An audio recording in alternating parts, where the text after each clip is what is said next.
첫 번째 경기 울산현대 대 강원FC 분석 시작해보겠습니다. 울산은 4-4-2 포메이션을 바탕으로 허율과 라카바를 투톱으로 세우며 이청용이 중원에서 리듬을 조율하는 구조고, 허율은 제공권과 위치 선정이 뛰어나며 라카바는 스피드와 침투 능력이 뛰어나 상대 뒷공간을 집요하게 공략할 수 있고, 이청용은 전방 패스의 정확성과 탈압박 능력 모두 뛰어나며 중원에서의 연결 플레이와 흐름 조절에 강점을 보인다. 전체적으로 측면과 중앙을 모두 활용하는 전개가 가능한 팀이며 세트피스 상황에서도 다양한 전술 옵션이 존재한다.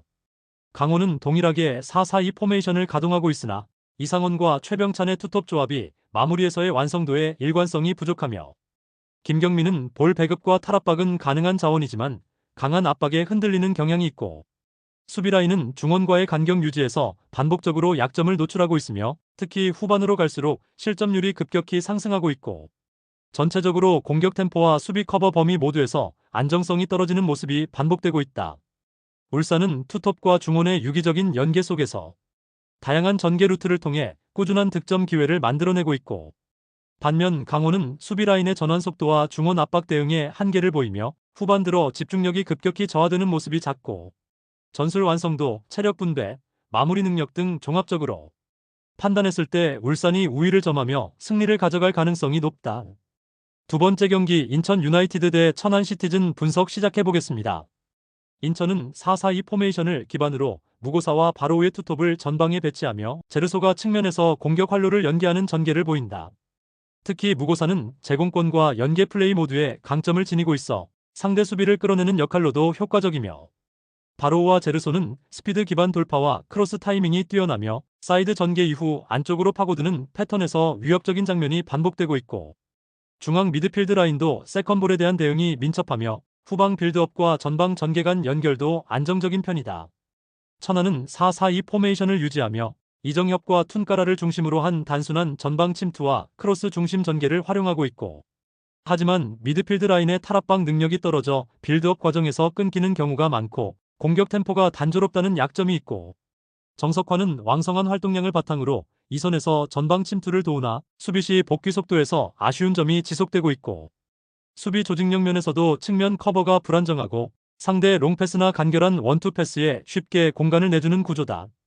인천은 전방 투톱의 연계 플레이와 측면 자원의 스피드를 통해 다양한 공격 루트를 가동하고 있고, 천안은 공격 단조로움과 수비 약점을 동시에 안고 있어 실점 리스크가 높고 반격 기회도 제한적이며, 전체적인 전력 격차와 전개 효율성을 감안할 때 인천이 경기 흐름을 주도하며 승리를 가져갈 가능성이 높다. 세 번째 경기 서울 이랜드 대 충북 청주 분석 시작해보겠습니다. 서울 이랜드는 4-4-2 포메이션을 기반으로 아이데일과 에울레르를 투톱에 배치하고 변경준이 이선에서 공격 전개의 연결고리 역할을 수행한다. 에울레르는 활동량과 볼 운반 능력이 우수하며 아이데일은 포스트 플레이와 마무리에서 확실한 존재감을 보이고 있고, 변경준은 세컨볼 상황과 공간 침투에서 유기적인 움직임을 보이며 전반적인 공격 템포 유지에 기여하고 있고, 무엇보다 수비라인의 라인 조율과 압박 타이밍이 안정적이며 후방에서의 집중력도 최근 경기에서 눈에 띄게 올라온 상태다.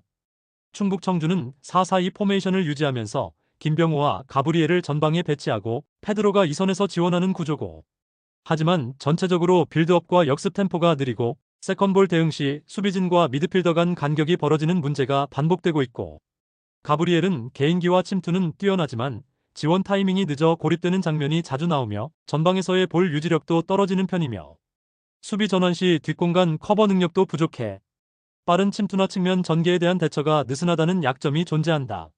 서울 이랜드는 투톱과 이선의 유기적인 움직임을 통해 다양한 공격 루트를 구축하며 안정적인 수비 전개까지 병행하고 있고, 충북 청주는 수비라인과 미드필더 간 간격 조율 실패, 공격 시 템포 부족 등 경기력의 불안 요소가 누적되고 있고, 전체적인 전력과 전술 안정성을 감안할 때 서울 이랜드가 경기 흐름을 주도하며 승리를 확보할 가능성이 높다. 네 번째 경기 김천 상무 대 대전 시티즌 분석 시작해보겠습니다. 김천은 4-4-2 포메이션을 기반으로 유강현과 이동경이 투톱을 구성하고 이동준이 측면에서 빠른 돌파와 연계를 책임진다. 유강현은 문전압 움직임과 골 결정력이 뛰어나며 이동경은 공간을 열어주는 침투와 패스 선택이 돋보인다. 이동준은 빠른 측면 전개를 통해 라인을 흔드는 역할을 수행하고 있으며 김천은 직선적이고 빠른 공격 템포를 바탕으로 상대 수비를 흔든다.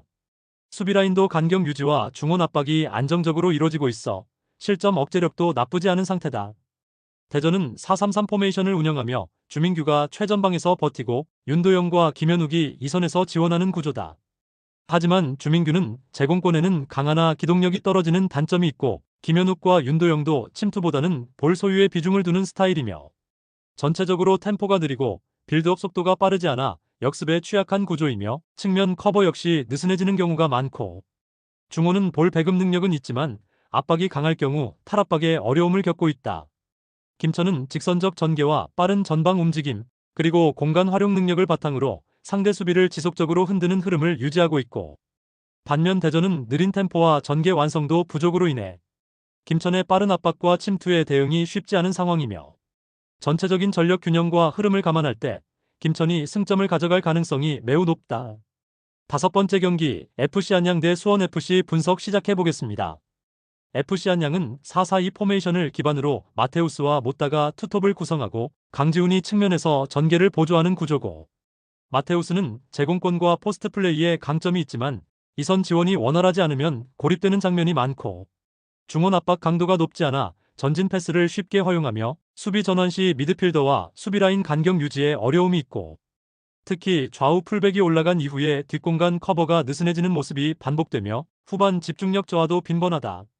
수원FC는 4-2-3-1 포메이션을 기반으로 사박을 원톱으로 루안과 안데르손이 이선에서 활발한 움직임을 보여주는 전개를 활용한다.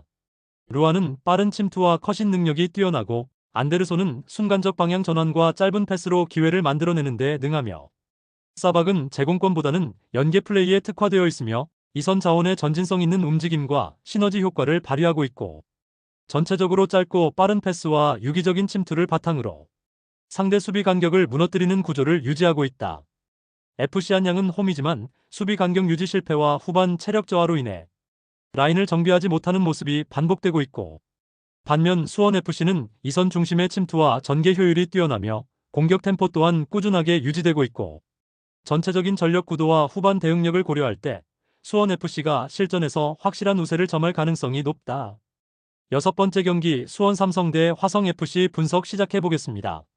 수원 삼성은 4-3-3 포메이션을 기반으로 일류첸코를 최전방에 두고 세라핌과 파울리뇨가 좌우 측면을 맞는 전형적인 3톱 전개를 사용하고 있고 일류첸코는 제공권과 위치 선정 능력이 뛰어나며 세트피스 상황에서도 득점 기대치를 높일 수 있는 카드고 세라핌과 파울리뇨는 드리블 돌파와 컷인 능력을 겸비하고 있으며 양쪽을 활용한 넓은 전개가 강점이며 중원에서는 전방 압박과 후방 빌드업을 동시에 수행하며 안정적인 템포 조율 능력도 동반되어 있다.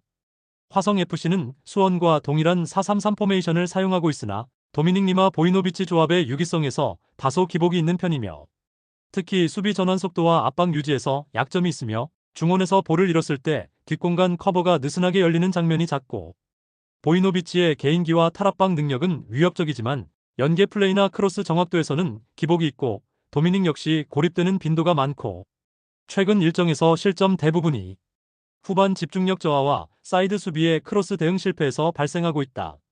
수원 삼성은 3톱 조합의 전개력과 결정력 모두에서 안정적인 흐름을 보이고 있으며 수비 밸런스도 지속적으로 강화되는 흐름이며 반면 화성FC는 측면 수비 커버와 후반 집중력 저하가 누적되며 실점 리스크를 안고 있고 전체적인 전력과 전술 이행력에서 수원 삼성이 확실한 우세를 점하고 있으며 홈에서의 전개 완성도를 감안할 때 승리 가능성이 높다.